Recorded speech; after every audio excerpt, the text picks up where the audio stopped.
So last week, on episode 6 of Pluto, I was definitely in my feelings. And why? Because supposedly Gesict died. It's Romania Black. We're on episode 7 of Pluto. It's the penultimate episode. And man, this episode has been a lot darker than I anticipated. I kind of figured it would be dark going because I was like, oh, it's Urasawa and Monster can be a dark series. But I feel like I said last episode, there's so much time with Monster. There's 74 episodes that there's all these peaks and valleys. There's lots of moments of darkness, but then there's lots of moments of hope and happiness, and they're few and far between, but they're there. And then in this show, it's like, oh, you had hope. Oh no. So I went through the comments that came out along with episodes 5 and 6. I just want to note a couple things. One, H-Banana7, I believe it was their comment, we're talking about how it was kind of ironic that Gesict and told Abula, he's like, well, robots can't lie, so you're telling a lie, and so that's how I know you're human. But then he kind of tells a lie to Ali, being like, yeah, I'll see you around, I'll see you again. Or did he tell a lie because he ends up meeting up with him? But I was telling H-Banana, I'm like, there's still a little bit of mystery and crumbs left that has not been properly explained by the show. So, for example, a few episodes ago, it was like, oh, there's a connection between Pluto and Gesict. Well, now we found out Pluto is Sahad. So it's like, well, but what's the connection between Sahad and Gesict? Is Pluto the AI that was awakened by anger? Doesn't really seem to be. So is that Gesict that was? But then why are they connected? So there was a lot of things there. And then the other thing I wanted to note is that there was not just one, but several people. I feel like there's a big debate over everyone's views of Dr. Tenma. And there's a lot at play with my view of Tenma. One, ever since I found out that he was based off of Gendo with Urasawa's version, I'm like, okay. No, if you've not watched Neon Genesis, just know that Gendo is not the nicest character in the show. So that was an influence there. But then also, I don't know if some people like because they've watched Astro Boy, and I'm sure Dr. Tenma in Astro Boy is like a nice little old doctor, and he's just Astro Boy's little creator and all that. To me, Urasawa seems to twist that and make Tenma into more of a Frankenstein, like a Dr. Frankenstein type character. And a lot of people have been like, you're giving Tenma too hard of a time. He's not that bad of a guy. And I'm like, okay, I don't know if I'm being gaslit or not. But I don't know. For me, I understand the idea of you've got to choose some kind of emotion to kickstart their AI. If you put 9.9 billion personalities, you have to have some emotion to kickstart it. But my thing is, like, there's compassion and love. That you could use those. Those are pretty strong emotions. They're pretty complex, strong emotions.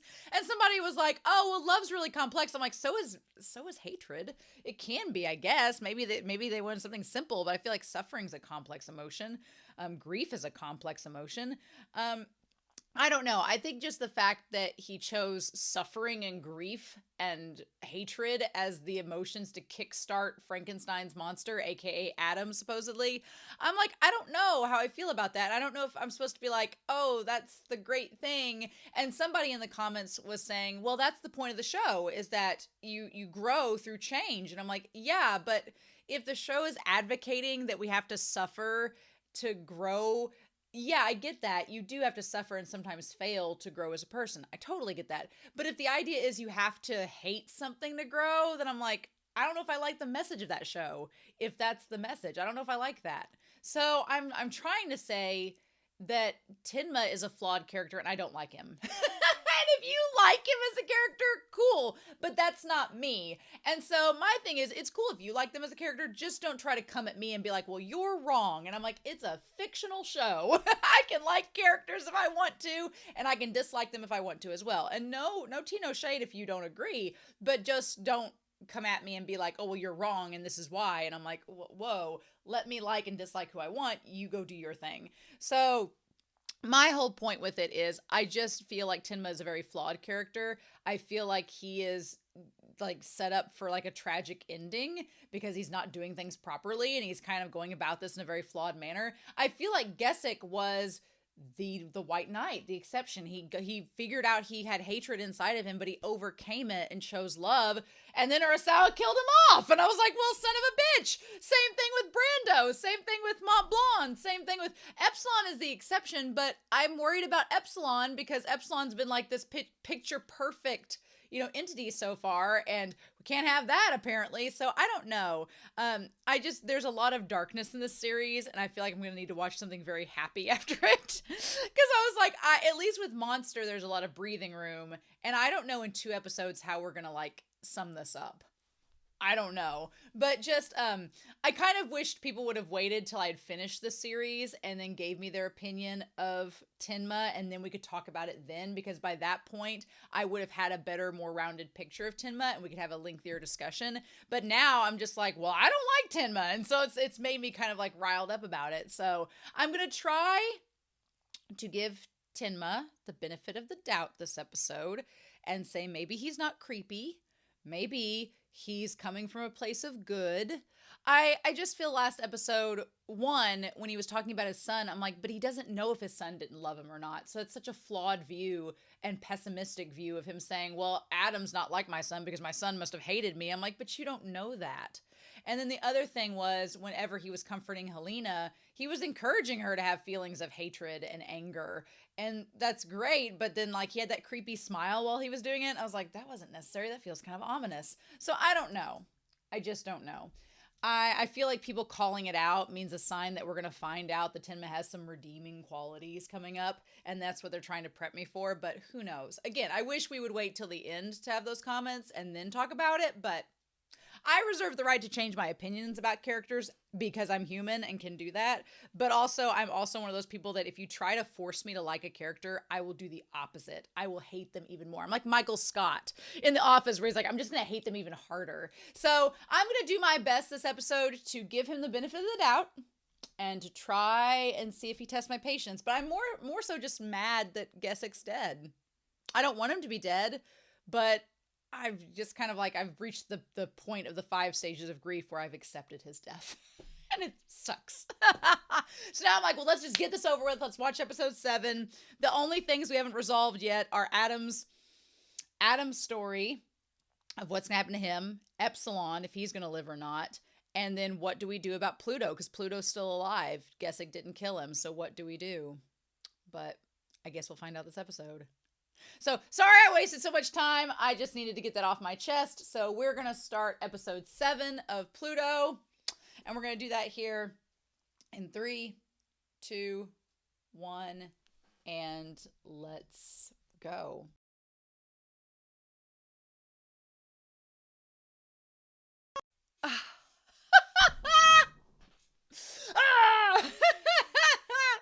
This episode was so sad, and I was befuddled through most of it. So we're going to break this down, all right? We're going to break all this down, talk about this, and what we're doing, because this episode, I don't know, I felt like, a part of me felt like this was, for parts of it, the weakest episode so far of the 7, but then there are parts of it that are one of some of the strongest parts of the 7. So it's a very mixed bag episode. It, again, in Pluto fashion, did not go at all what I thought it was going to do.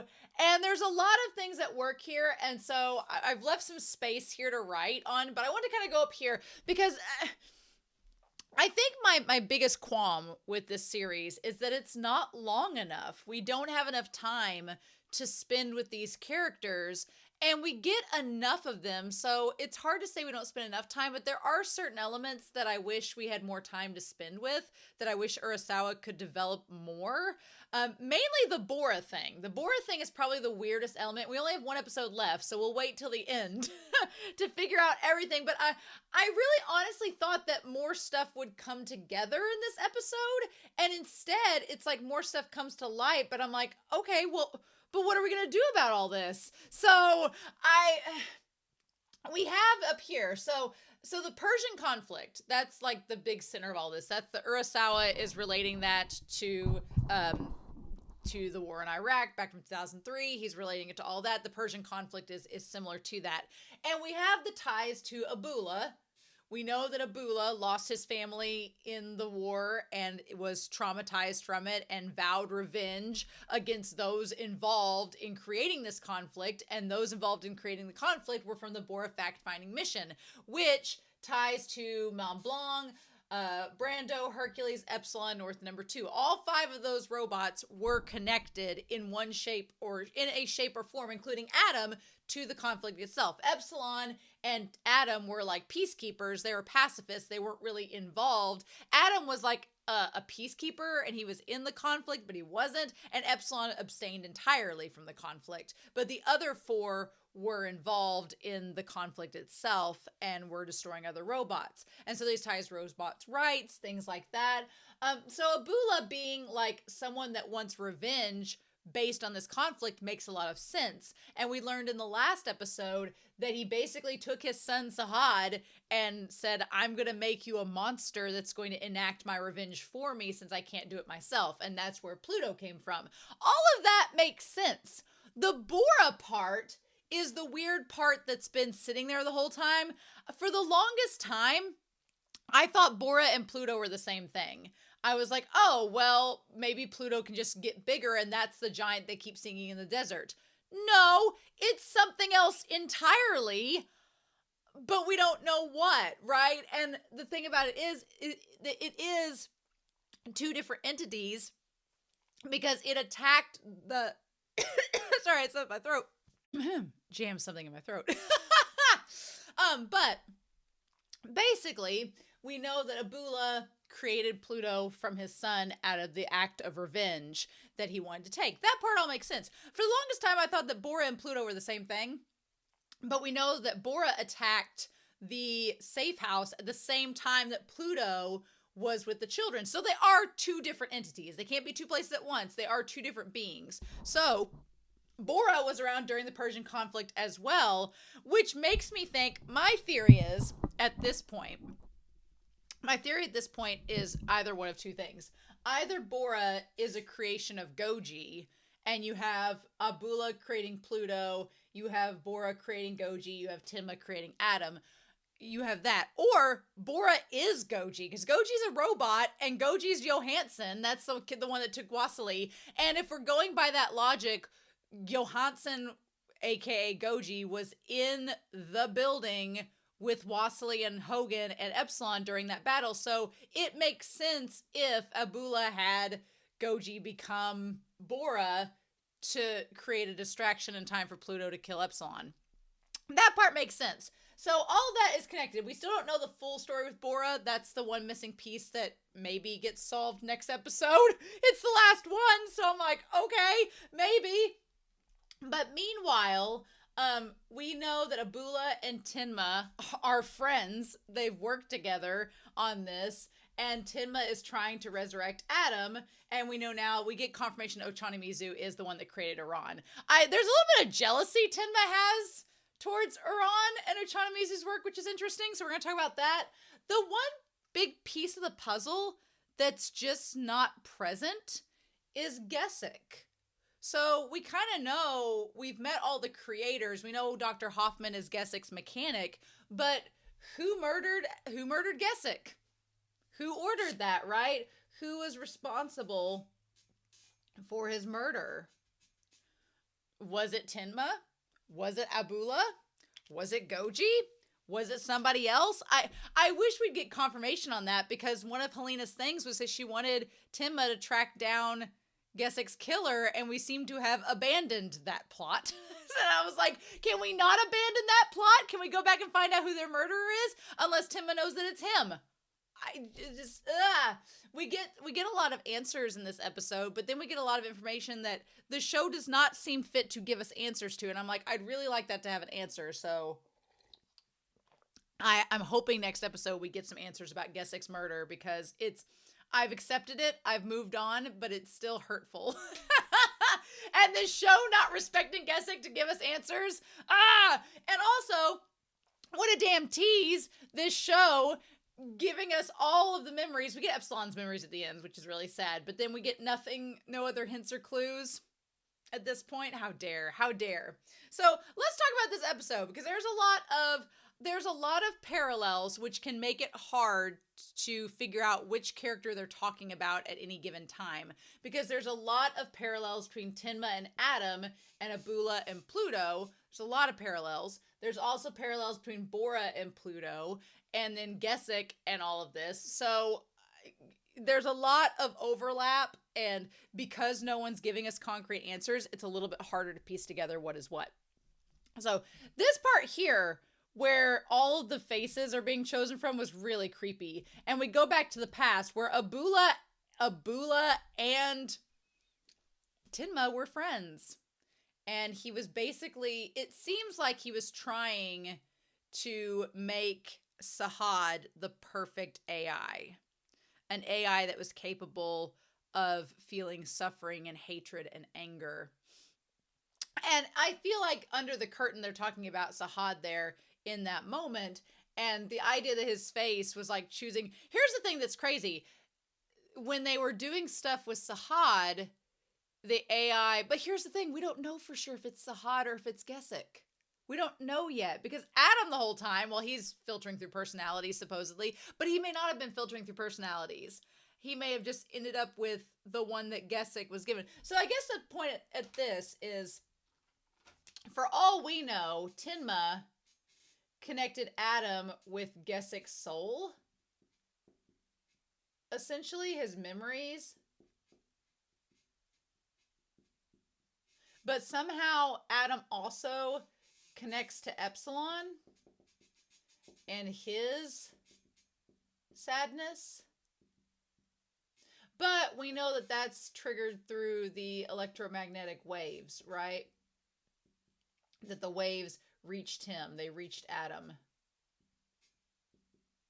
One thing that's not really been explained in this series that I would like to be explained is how they all can feel each other's memories. Because not all robots can feel each other's memories or see them, right? It's just those 7, right?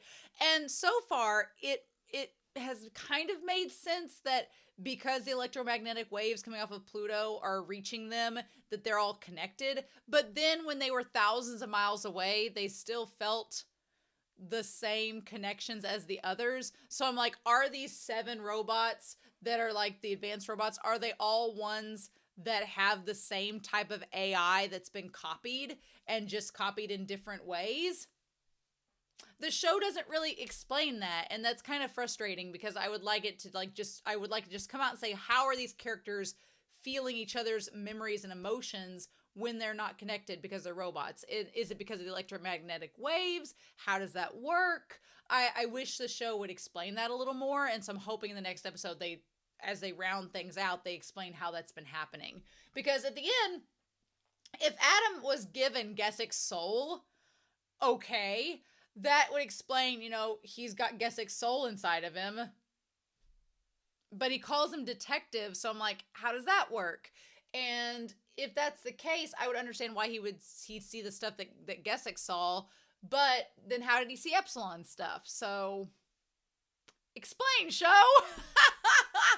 I feel like the one aspect of Pluto that holds me back a little bit from really, really loving it is that I want things to have some kind of, even if it's just simple, just some kind of concrete explanation given. At least in Monster, the stuff that was ambiguous had a logical backing, and you got it. It was just like the meaning was ambiguous. Here, there's some parts of the world building that I'm like, but what? You gotta explain it. So I don't know what we're gonna do with that. But clearly Abula and Tenma have known each other. They're both fathers. They both have sons that are robots that will talk about their differences between them. And that's when Tenma makes the suggestion that, well, it could be a mistake. I was like, oh, go do tell. Tell us about the mistake that we could be making. Go ahead and say it, Tenma. And he's like, we could introduce some volatile emotions, but I mean, who knows what'll happen. And it's like, we may be awakening the devil itself. He may be the devil when he does wake up. The thing that's interesting, though, is with Pluto, even though he's supposed to be this god of death, he's not the devil. he's just this really sad robot and this tortured soul that just doesn't want to suffer anymore. And so it's like introducing that sadness, that suffering, that anger was not good. It made him feel like he's in this internal pain. And the sad thing is, when we see him away from Abula, when he was with Iran, back when he had the different body, he was like creating the flowers like Sahad had wanted. He was talking about how, you know, he has the ability of creation, but he also has the ability of destruction, kind of like anybody does. And it seemed like he could kind of be his own person, but the moment Abula gets back with him, he keeps trying to like tell him what to do and like force him to do something that he doesn't want to. And it's just really tragic, right? He isn't able to have his own identity because of the revenge Abula wants to force on him. So then, look, Tenma is not outright evil in this episode, but there are little things that Tenma does that are a little bit bothersome to me. Like the fact that he doesn't even, I get that he can't tell Ochanomizu about Helena because he doesn't want Ochanomizu to know that he's going to put her husband's chip into Adam, supposedly. I guess that's what he ends up doing. We don't really know for sure, but that seems to be the case. I'm like, why? I wish you could tell him, but of course, I'm sure people will be like, well, no, that's not part of the plan. He can't. I'm like, well, that's still shady that he's not telling Ochanomizu. I think that Tenma is jealous of Ochanomizu, which is funny because Ochanomizu doesn't really think. Ochanomizu has always had this kind of chip on his shoulder, believing he's like stepped into the shoes of greatness and he's not been able to like meet up to those standards. I think that Tenma's jealous because Ochanomizu created Iran, who's able to sense emotions and is so good at it. And he kind of looks down on her and is like, oh, look at you. You're just this little subpar creation. She's like, actually, I can tell you're like harrowing this horrible trauma inside of you. And I want to give you a therapy session. And he's like, I don't need a therapy session from you, little girl. Like, he just seems like he's thrown off by her and he doesn't like her. And I think it's because she's Ochanomizu's creation and he's kind of jealous a little bit of it. That's just the vibe I get. And also I'm just like playing coy and being like, I don't know. We don't need to have a funeral for my dead son yet. Ochanomizu is, you know, he's a nice character. I like him quite a bit. I gave him a hard time earlier because he's far too trusting and it ended up nearly getting him killed. But like when he's talking about Helena being, you know, this new, that she seems as advanced as Adam, that she's able to grieve and have emotions for herself, Tenma just kind of like walks away. And I'm like, I wish Tenma would communicate with Ochanomizu like he was, you know, last episode he was being all like smug on his couch being like, hatred's the only thing that will advance robot AI. And here Ochanomizu is trying to have a conversation about how she's advancing and he doesn't want to respond or do anything. So I'm like, what gives? Why can't you have a conversation now? I don't understand. But yeah, he goes back into his thing with Adam. And she says, I need to know that it meant something, that he didn't die for nothing. And he's like, as far as anyone has a soul, your husband's is on this memory chip. I'll safeguard it as the precious thing that it is. So he doesn't tell her he's going to find out who the killer is. Doesn't say that necessarily. He doesn't say he's going to like, what he's going to do with the chip. But he takes it, and then we have Abula in the flashback saying, devil or not, I don't care. Nothing matters until you wake him. Tell me how. And that's when he explains how this is going to go. And he says, if I can bring you back to life by doing this, I'll gladly become the devil myself. So at that point, he's like, upheaval will sweep aside the chaos of the billion personas and will make him choose one. So when he takes the memory chip out, we go back to that. And he's basically looking at it. What does he say there? Yeah, by doing this. So I'm like, is he going to use the suffering that was from Gesict dying and using that emotion of hatred that Gesict had in that moment at the person who killed him to wake Adam up, I'm assuming. So maybe it's not giving him his soul, it's just using Gesict's suffering to wake him up. Okay. When Tenma says he'll gladly become the devil himself, I'm like, well, that's nice, but you're not the one that's going to be doing the acts that would make you a devil. You're just literally waking Adam up, and I don't know. Then we have Epsilon. As we see Adam there, and we see this screaming, we see Gesict with the hole struck through him. So Epsilon experiences his last moments. Oh my God. As he falls down. And we see it through the eyes of the robot. So that's interesting. I think it's interesting that Epsilon saw Gesict's death, not through Gesict's eyes, but through the eyes of the little robot. Again, why? Why from that perspective? What was the point of that? Show! Give me answers! I do want to give Miyano Mamoru so much praise in this episode because his portrayal of Epsilon was so good. His voice acting... Miyano Mamoru is a masterclass voice actor. He is so good at radiating emotion, even in just like his gasps and his gasps and his breaths and his like grunts and his like just any cadence that he has to his voice, like the timbre of it, like when he was with Wasili, when he's screaming out for him, the emotion that Miyano Mamoru can put into dialogue. It's so good. It felt like I was listening to a very empathetic Light Yagami the whole time. I felt like I was listening to a very empathetic Light Yagami, and I was really enjoying myself. So, it was great. But yeah, and the way that he's animated in this episode, we get to the last scene. Oh my God, so good. So good. But he's like, who was this hatred directed at? Again, that's a really good question. Who was the hatred for? Was it hatred at himself? Is it hatred for somebody else? What do we do with this? It'd be great if we knew. So I want the final episode to give me some answers. And if it doesn't, then I'm going to be like, womp womp. But also, can we give a shout out to Hogan?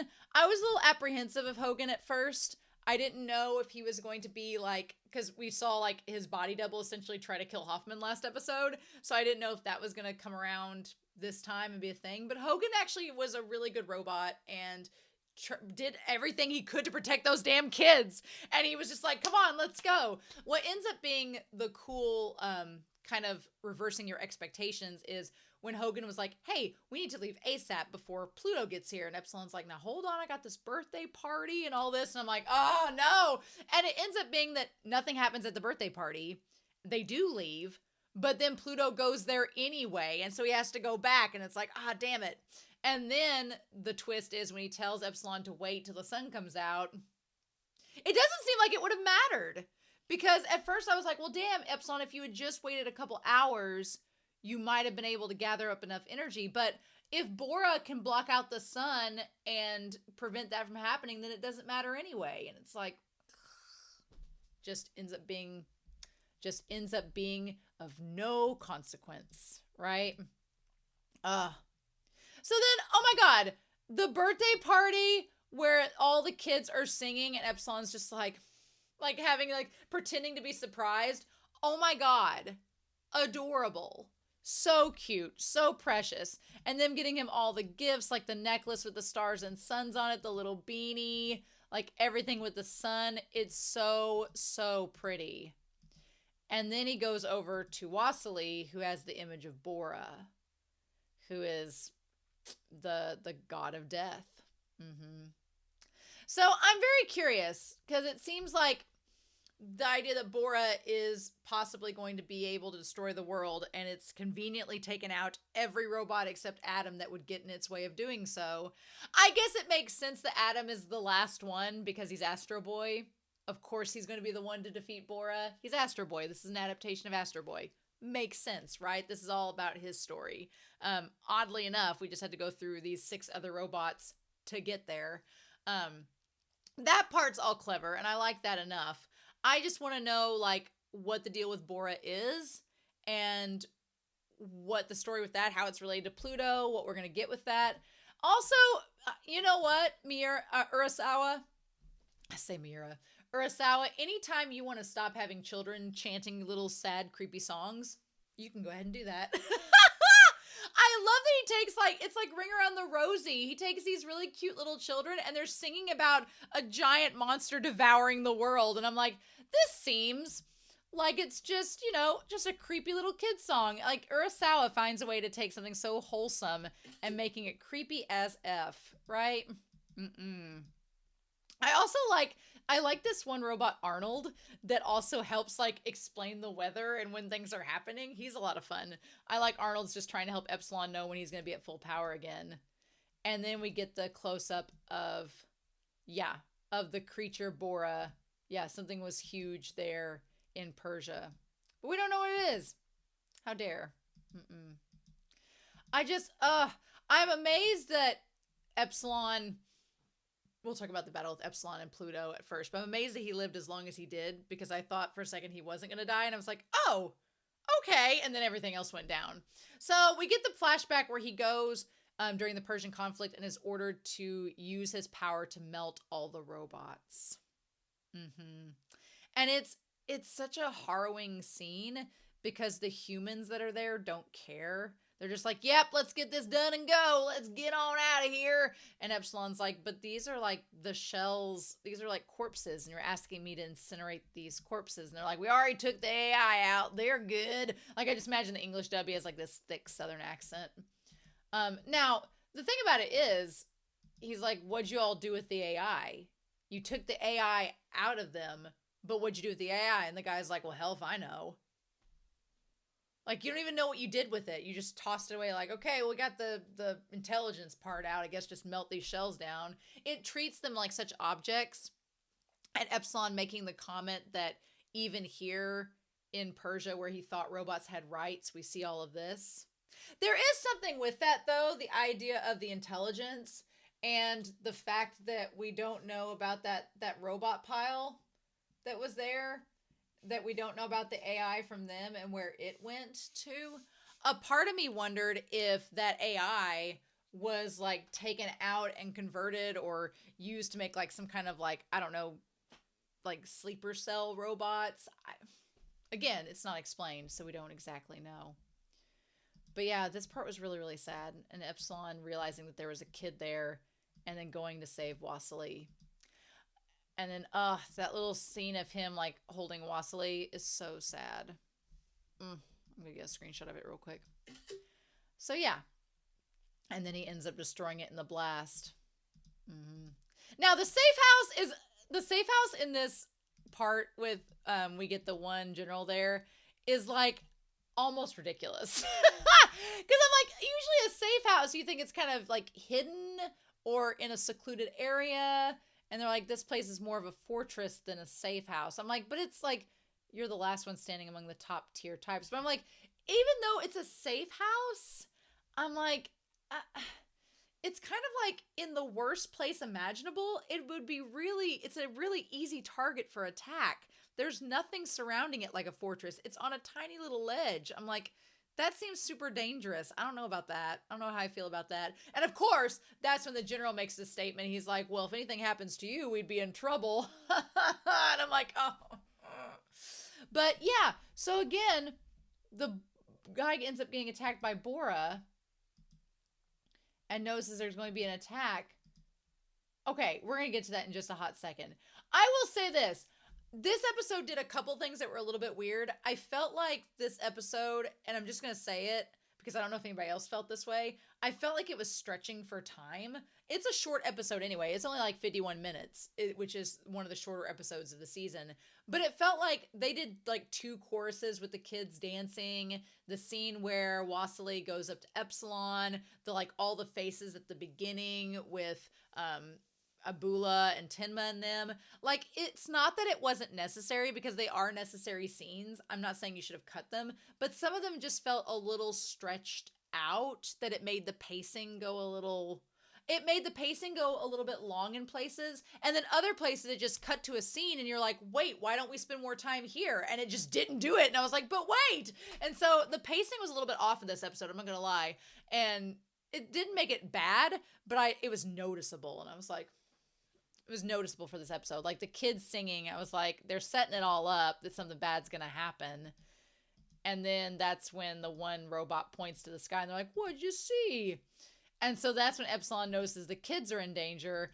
And I like that we had that turn of like Wassily to Epsilon and it like cuts over. I like the same expression, the same direction. Works really well. But then, yeah, he's like, we have to get out of here. And then there's this big blast of something above us. And he's like, you need to order your men to escape. And he's like, oh, this is the strongest strong fort ever. I'm like, I wish that they had security cameras to capture that moment, because later they blame Epsilon for not rescuing them. And Epsilon's like, well, I tried and they wouldn't move. So there's another giant blast, right? There's another big ball of energy. Okay? And the big ball of energy is somehow tied to Bora. So you have Pluto that can manipulate weather and turn into this big cyclone and tornado. Then you have Bora that can either become this big ball of energy or can become this big mammoth gigantic creature. Or maybe it's not Bora. They think it is, but maybe it's not. It's like, what? Show you going to explain this next episode or not? But yeah, it was this big purple light that fired on him. But at the same time, it seemed like it was Pluto, so how could it be both at the same time? But yeah, the horns on the nose. So then we go to, speaking of on the nose, to Iran and Pinocchio, and she's with Reichwein, Principal Bond, who is basically Reichwein's design.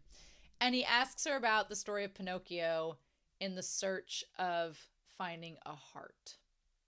And so she says, a moment ago, I felt a pair of huge waves of sadness.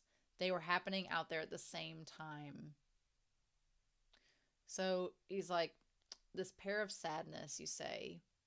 So they talk about Pinocchio and that he had his share of trouble learning about the human heart. He says, Baran, you have more heart than most of the flesh and blood people I encounter in life. You have more empathy and more compassion. I feel like that's another reason why maybe Tenma doesn't like her, because she does have heart and empathy and she's very compassionate and kind. And Tenma's like, well, that's not how we advance AI. We've got to make people suffer to advance AI. I'm like, but she can sense sadness. She is advancing. Hush up. So she says, what is the matter? Why do you cry? And she's asking them, why do you weep like you're going to break? So at first I thought she was talking to Bon, the principal, but no, she's talking about Pluto, like Pluto being so sad, and she's referring back to him because she knows from encountering Pluto back then. She knows of him. So she's like, why do you cry like you're about to break? And then, of course, the storm comes in and all these kids thinking back.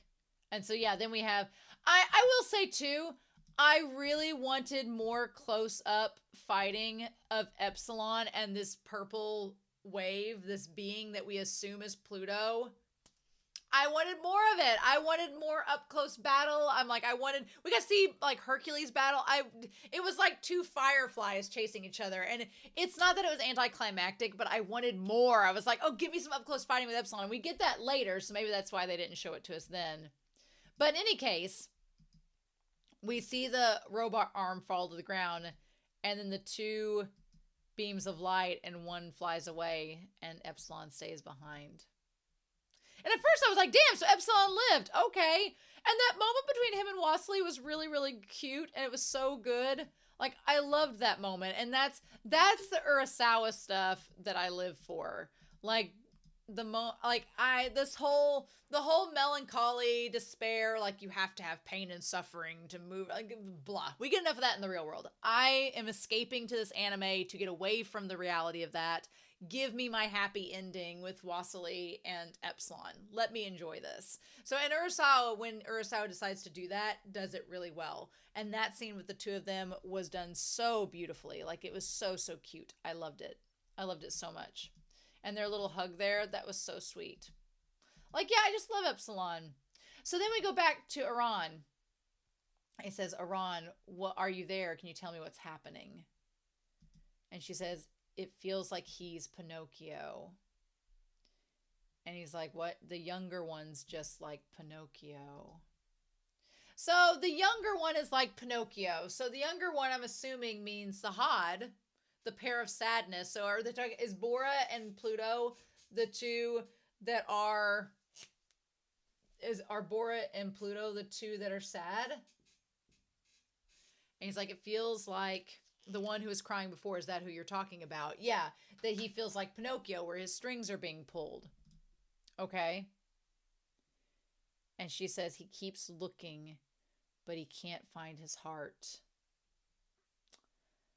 No matter where he goes, it's darker than inside the whale's belly. He doesn't want to be a puppet. He doesn't want to be controlled. He thinks he's acting on his own. But the hatred inside pulls the strings. Which sounds like Pluto. That he doesn't want to be controlled by his father. He doesn't want to have his heart manipulated, but he feels like the hatred inside of him and everything going on is manipulating him. And then she says, then again, he isn't the only one being controlled. His father, Geppetto, is too. His maker, Geppetto, is a puppet the same as him, which would be Abula being a puppet. And that kind of makes sense too, because Abula lost his family and his kids and had this hatred inside of him kind of controlling his actions. Like maybe Abula realizes that what he's doing is wrong, but he can't help it because he has this hatred inside of him that's driving him to make these bad decisions. So maybe the show is setting up that Pluto and Abula are going to parallel Tenma and Adam, but Tenma and Adam will go a different direction than Abula and Pluto. And maybe it's what it seems to me like is that we're going to end up having Adam versus Pluto, and it's going to pit Tenma and Abula against one another. Right?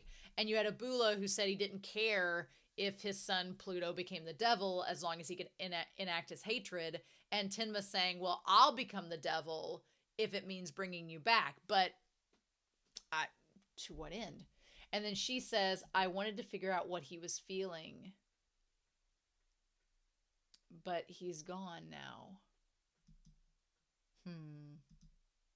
So I'm assuming she's talking about Abula, but he's not gone, so what do we do with that? Anyway, so we get back to Tenma, who's looking there at Adam, and then we go back to Epsilon and them again. And that's when these mofos show up. That one guy has got to be Goji. That's absolutely Goji posing as Johansson. I wish the show would tell us more about him. We don't know anything about Goji. Goji's been mentioned. We've seen him twice now. He's been mentioned in passing. He's been described as this entity, but we know barely anything about him. And I'm like, show, if he's connected to Bora, we have one episode left. We might need to know these things. I'm very used to Monster, which is Urasawa's other work that I've seen. I'm very used to Monster, like, slowly trickling you exposition as you go and revealing the mystery and the lore as you go. This series seems like it's not going to do that. It's going to wait till the final hour, and then it's going to give you a whole lot of stuff at once. And it's going to be like, I don't know if that's going to happen, but it feels like it's going to happen. I'm like, So then we go to this hearing. This hearing was so frustrating. And it's frustrating because in hindsight, we know that Epsilon's lying. He finds a way to not lie by skirting around the question, whether he's like, I defeated the other robot. And he's like, but did you kill him? He's like, I defeated the other robot, but he doesn't answer the question. So he let him go. So we see Epsilon kind of like circle around answering falsely so he can still, be robotic. But they were just so cruel to him. I'm like, what more do you want from him? He basically, what could he have done? It was clear that place was attacked in a way that he could not have defended properly. He barely made it out in time.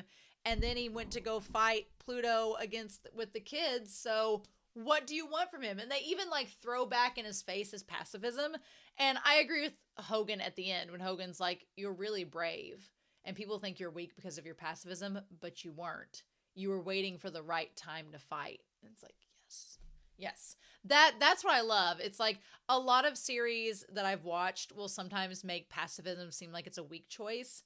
And in Epsilon's case, I absolutely believe Epsilon, handled it the right way. He's like, I'm not going to fight in a pointless war and kill people for no reason. But when it came down to something he cared about, he was like, yeah, I'm going to fight to protect those kids. Absolutely. And that's what he saved his energy for.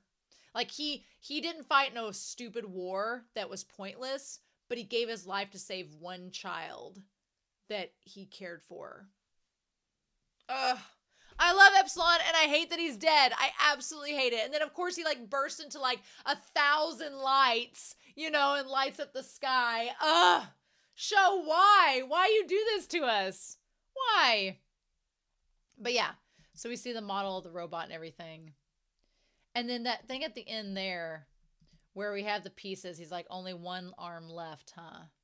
It's like, there's nothing as of yet. He says, you've been a rather strident in terms of your pacifism.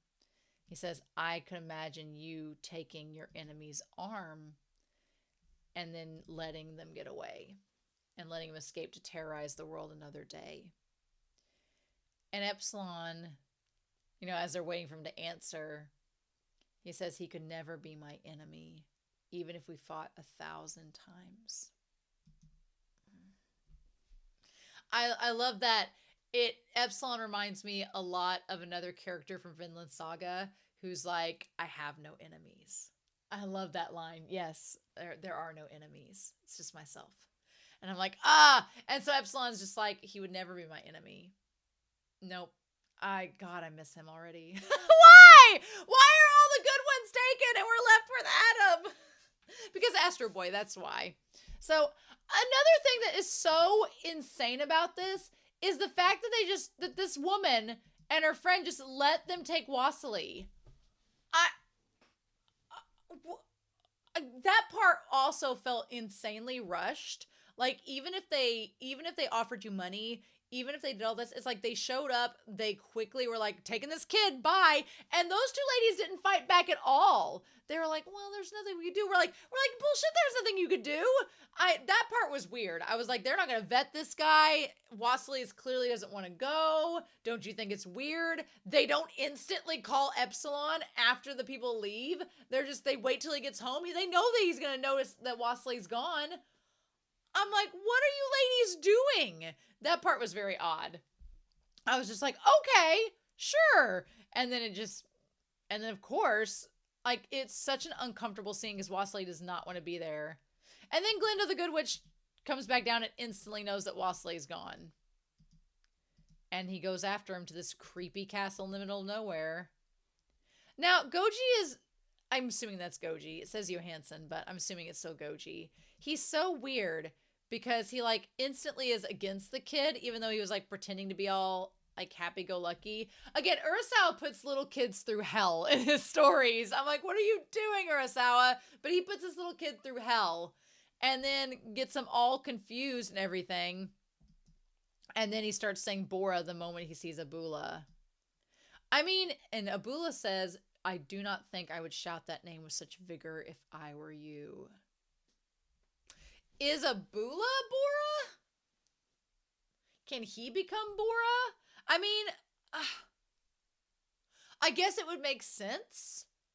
If Abula was Bora, it would make sense because that would mean Goji and the other guy could be heading towards Epsilon's place while Epsilon was at the mansion and then at the safe house, and then Pluto showed up at the kids' mansion, the orphanage.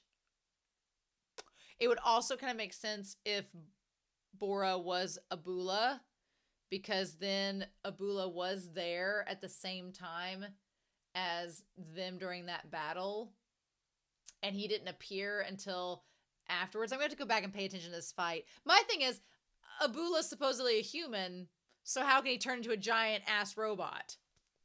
I don't think that's possible, so I'm so confused. It just seems like he doesn't want the kid to say the name Bora, and I'm like, why? If you're all connected. I don't understand. Anyway, so Hogan and them, they're like, you know, we could... I love that when Hogan's like, I'm going with you, and Epsilon's like, do you think you can take on this giant robot Pluto? And he's like, hell no, I'm getting Wassily. And I'm like, yes.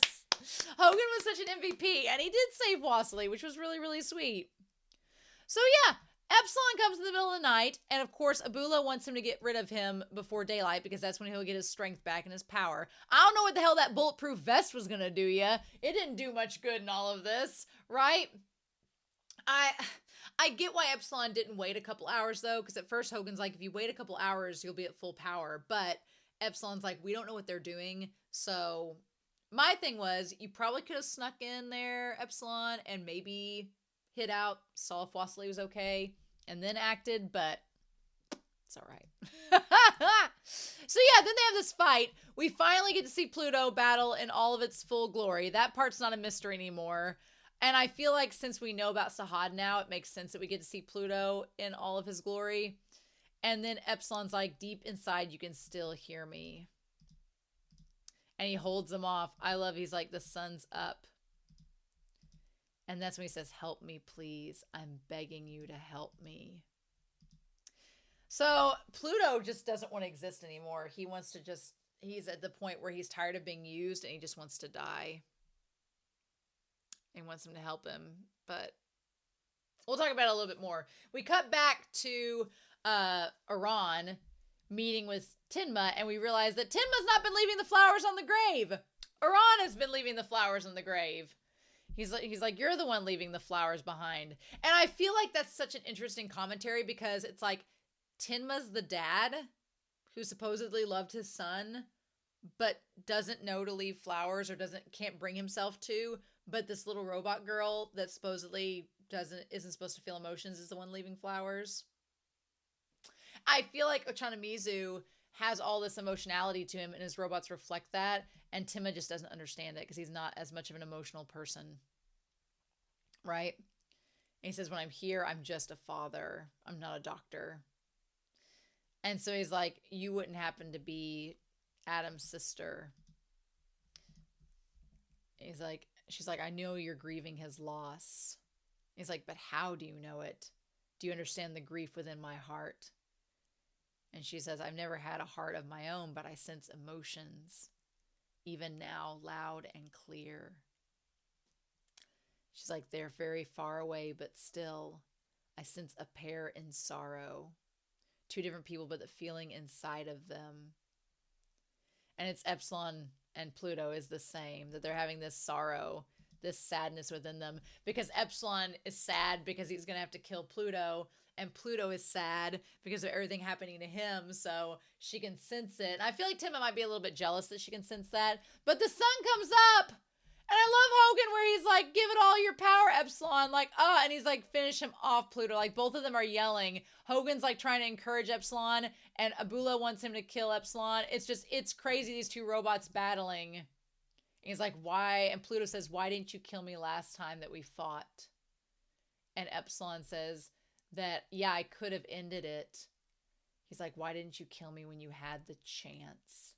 Because the wavelengths you admitted told me that you were sad. And he's like, how sad you were. I feel like somehow those wavelengths from Pluto and Epsilon have tied back to Adam. And maybe it wasn't anger that Adam felt and that woke him up. Maybe it was the sadness that Epsilon had dying that woke him up, and that's what flickered his own personality choice. He's like, I know that, he's like, then end my suffering. And he goes to eat and like decapitate Epsilon. And Epsilon uses the power. That a shot of him using that energy. There's a shot of him. It looks so freaking good. I want to see it in the manga. It just, it looks so good. And Pluto's begging him to kill him, but Epsilon's like, Epsilon's like, he doesn't want to do it. He's like, do it, damn you.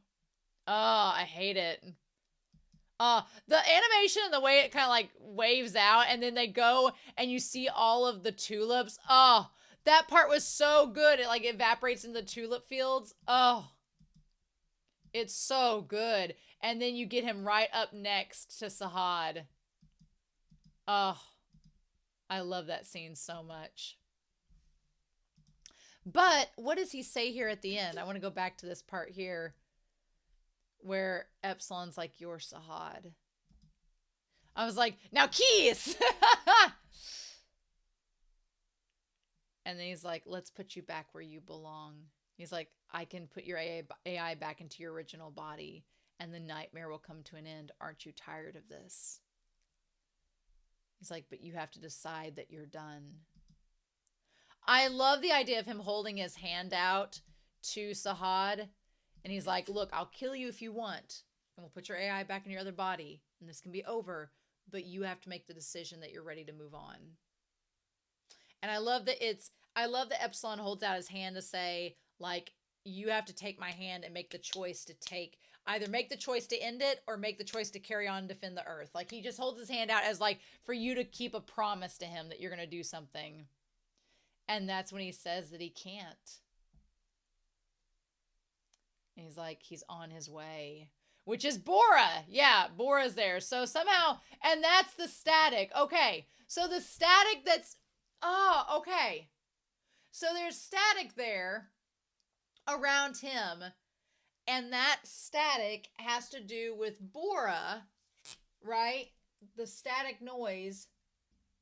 It almost feels like Bora is like a safety net to make sure that Pluto doesn't self-destruct. Bora's there to keep that from happening. So I'm like, is Bora a Bula?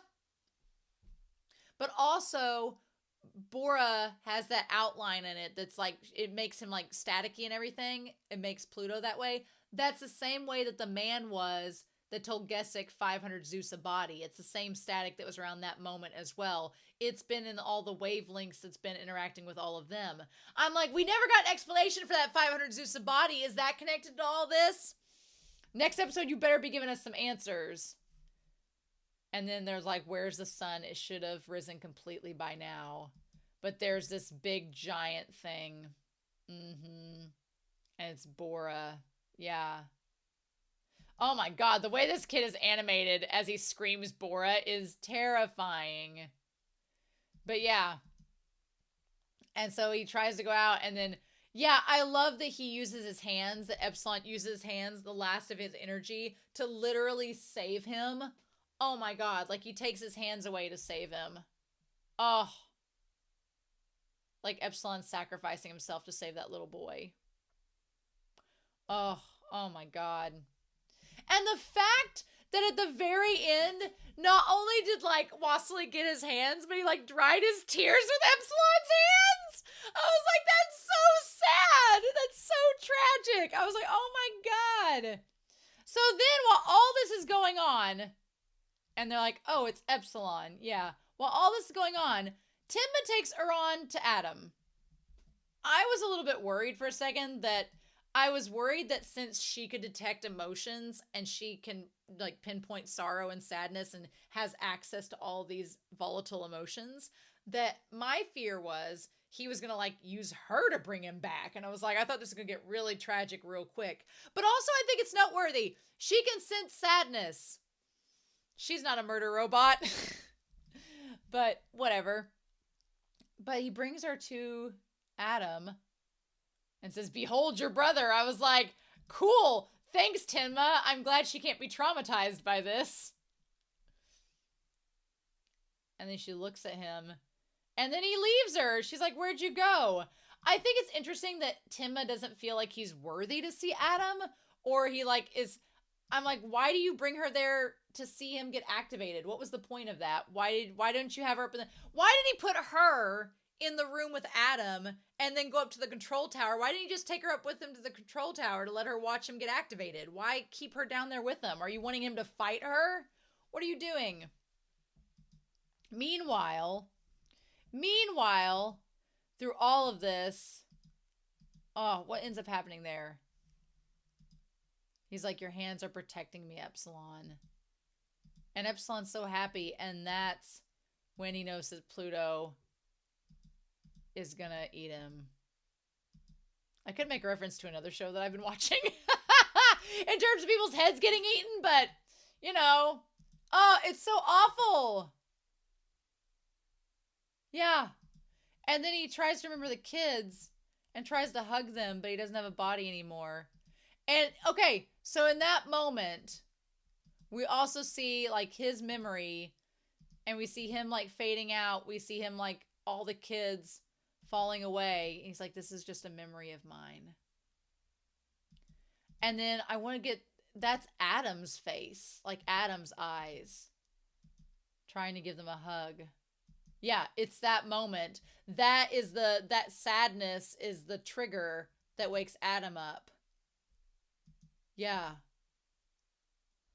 But I'm like, and we see him crying in that moment. I'm like, how did Adam get Epsilon's memories? How did that trace back to him?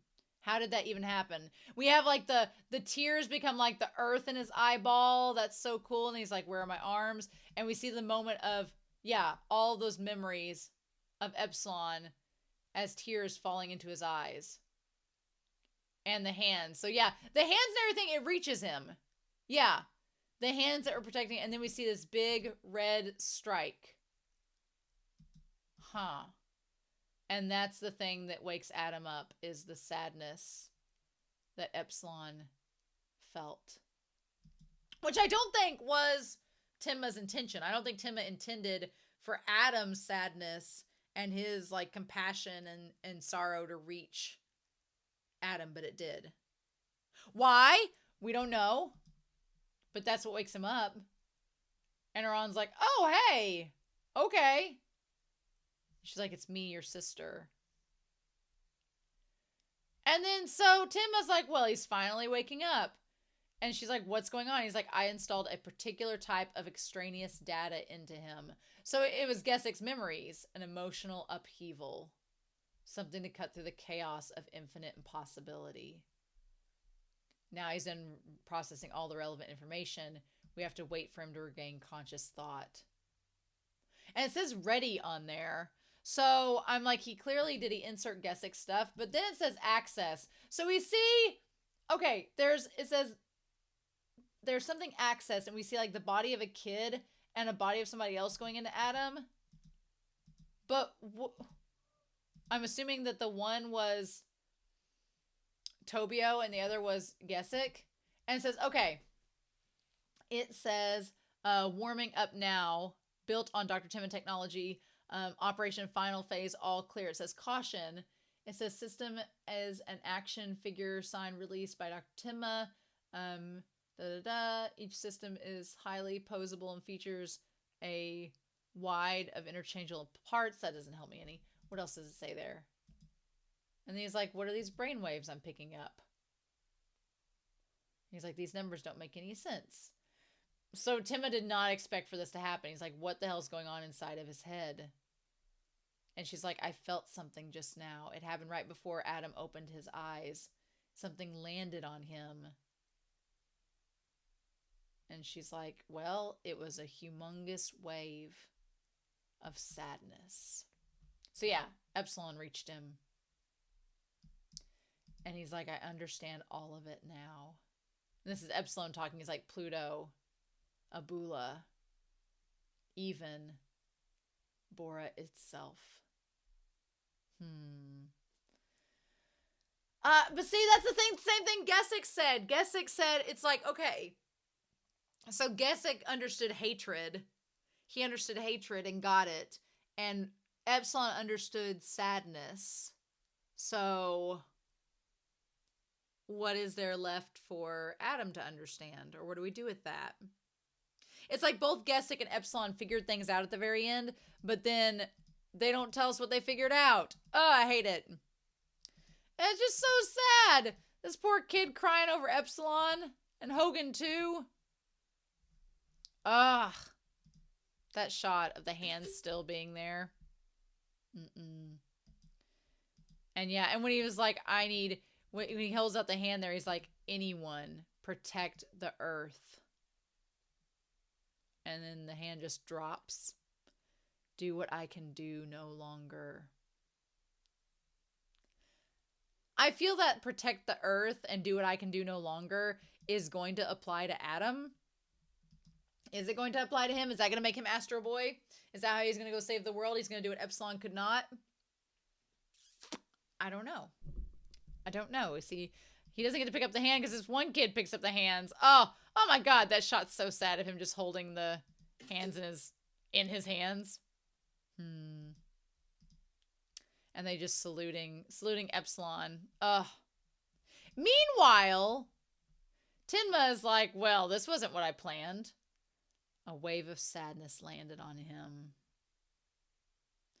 And then him calling Iran the little bookworm. And she's like, what are you talking about?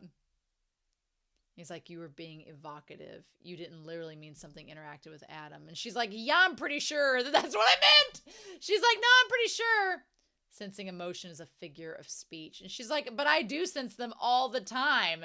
She's like, I know how sad you were feeling when we talked at Tobio's grave. She's like, it was so heavy. Even now you feel so empty, like you might blow away. And he just walks away. He won't accept it. She's like, you are clearly going through some things. You might need to get some therapy. You might need to see some stuff about this. And he runs away. He doesn't want to listen to her and accept that he has feelings. And then that's when Adam sits up. Who looks absolutely traumatized. Not gonna lie. His eyes go in slightly different directions. Nope. And he doesn't recognize her. Instead, he says, I understand, Epsilon. Yeah, he's like, he ignores her. He's like, I understand you, Epsilon. And I understand you, Detective. Yep. He understands sorrow and hatred. So, what about Arnold? He's there. Yeah. He's like, there's a crack. The earth is going to shatter. And then you see, like, the crack makes, like, the horns. Yep.